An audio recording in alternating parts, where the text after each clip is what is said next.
ఈ కాంగ్రెస్ వాళ్ళు చెప్పలే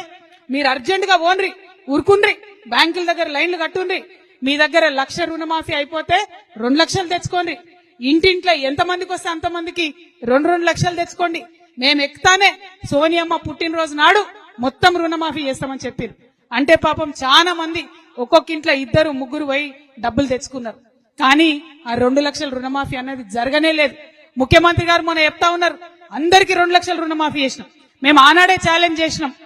ఈ రాష్ట్రంలో 40 లక్షల మందికి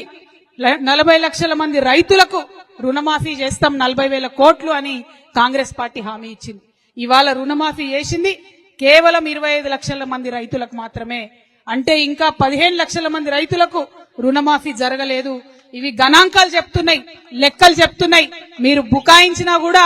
నమ్మరు ప్రజలు ఎందుకంటే అనుభవిస్తున్నారు కొంతమందికి 50,000 ఉన్నోళ్ళకు కూడా రుణమాఫీ కాలే కొంతమందికి 1,50,000 ఉన్నోళ్ళకు కూడా రుణమాఫీ కాలే రుణమాఫీ అందరికీ చేయాలని చెప్పి ఈ ప్రభుత్వాన్ని నేను డిమాండ్ చేస్తా ఉన్నా